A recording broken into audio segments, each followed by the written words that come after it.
देखें, कह रहे हैं कि which sentence demonstrate the correct use of past tense.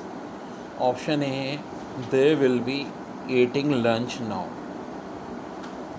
Option B we are meeting them tomorrow. He had finish his homework before. ये past है, ठीक है। डजंट मैटर पास्ट इंडेफिनेट हो पास्ट परफेक्ट हो, बस पास्ट का पूछा था इन्होंने। फिर कह रहे हैं which of following sentence has correct word order. She usually goes for jogging in the evening. अब देखो शी के साथ यूजली, फिर एक हेल्पिंग वर्ब मैच कर रहा है फॉर जॉकिंग, ये तो बिल्कुल सही है। In the evening goes she usually, नहीं जनाब, अजीब सा सेंटेंस है। She goes to the usually, नहीं, ये भी गलत है। तो ऑप्शन ए इज़ करेक्ट। इसके बाद कह रहे हैं what will be the suitable response to the question how your doing at school. तो कौन सा अच्छा रिस्पॉन्स होगा इस क्वेश्चन का। आई डोंट लाइक स्कूल, अजीब छचोरी बात है। I am going to the park, कोई ताल्लुक ही नहीं है। My favourite subject is maths, ये भी नहीं है। It was great, thank for asking, yes, ये सूटेबल आंसर है इस क्वेश्चन का। देखिए, फिर कह रहे हैं कि इसमें से एपिस्ट्रॉफ का सही यूज़ का है। तो toys are in corner possessive होता है। यहाँ देखो, cat toys are in corner, ये सही है क्योंकि किसके टॉयज़ हैं, कैट्स के।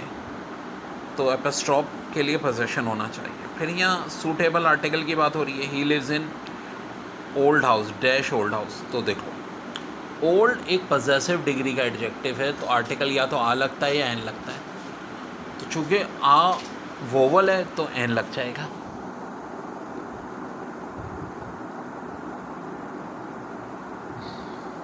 फिर यहाँ एरर ढूंढना है सेंटेंस में। She is good at cooking in kitchen, तो कोई एरर ही नहीं है, तो सेंटेंस करेक्ट है।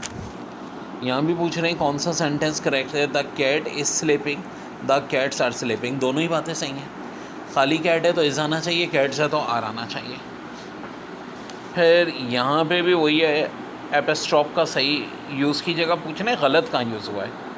तो दिस इज़ मैरीज बुक, यहाँ तो सही है, बुक मैरीज की पोजेशन के लिए एपिस्ट्रॉफ यूज़ होता है। फिर the dogs leash in the car, ये डॉग्स के साथ भी सही है। It is a beautiful day outside, यहाँ नहीं है, यहाँ इट्स होना चाहिए था। तो कौन यहाँ ये पूछा ना इनकरेक्ट का है, तो ऑप्शन सी हमारा। एंटोनिम पूछ रहे हैं जेनेरस का। जेनेरस होता है सखी, तो चैरिटेबल काइंड तो इसके साइनोनिम हो गए। बेनेवलेंट होते हैं अच्छी दुआ को कहते हैं, तो एंटोनिम इसका क्या होगा, सेल्फिश। तो करेक्ट आंसर है selfish. The sun begins to dash behind the mountain, तो अक्रॉस द वैली। तो स्लिप था, शाइन था, तो ऑफकोर्स राइज आंसर होगा, ठीक है, करेक्ट हो गया है राइज। फिर कह रहे हैं after a long dead work Sara found dash in her for work stopping in a captivating world. तो साफ लग रहा है कोई अच्छाई की बात है। चाउस का मतलब तो अफरा तफरी है, इंड्योरेंस बर्दाश्त है, एकोनी तकलीफ़ को कहते हैं। सोलेस का मतलब होता है कंफर्टेबल, तो ऑफ कोर्स आंसर होगा सोलेस। फिर कह रहे हैं which sentence is correct. They are playing snooker, they are playing snooker, the playing snooker, साफ दिख रहा है यार, दे आर प्लेइंग स्नोकर, ठीक है, ये आर बन रहा है। They are playing snooker tense के लिहाज से ये सही है। कह रहे हैं Isa is younger than Musa.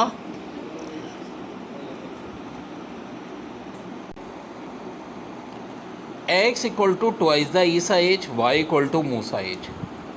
Which is following is true about the information. X greater than Y, Y greater than X, X equal to Y. ओ भाई, यहाँ कोई मेंशन तो नहीं हो रहा है कि ईसा की एज कितनी है, मूसा की एज कितनी है, तो यहाँ से आप नहीं डिटरमाइन कर सकते, तो हम कहेंगे the relation can not be determine. फिर ये एक सीक्वेंस दिया था, देखो ये बस डी का हल्का सा हिस्सा है, फिर यहाँ लगी, फिर नीचे वाले पे लगी, फिर ऊपर वाला पूरा डी बन गया। अब क्या होगा, ये सारे ऑप्शन दिए हैं, तो ऑफ कोर्स डी ही बन जाएगा नीचे वाला भी, ठीक है। फिर कह रहे हैं सारा is 5 rank below the top students in class of 50 student. What is the सारा रैंक फ्रॉम बॉटम। तो देखो, अगर 5 जो है ये फर्स्ट पोजीशन पे है, ठीक है, फिर सेकंड, थर्ड, फोर्थ, फिफ्थ, सारा 6 पे होगी, फर्स्ट से 5 नीचे। टोटल 50 लोग हैं, यानी 7 से लेके 50 तक। 7 से 50 कितने लोग हो गए? 44 हो गए। फिर सारा है, यानी अगर नीचे से काउंट करें तो सारा का नंबर क्या आएगा? 45 आएगा। फिर कह रहे हैं कि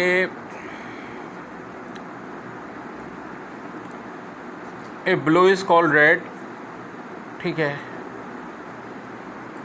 red is called green, green is called white, white is called red, red is called yellow. तो मिल्क का कलर क्या होगा? तो देखो मिल्क का कलर तो वाइट होता है, और वाइट को हम यहाँ क्या कह रहे हैं? रेड कह रहे हैं, तो आंसर है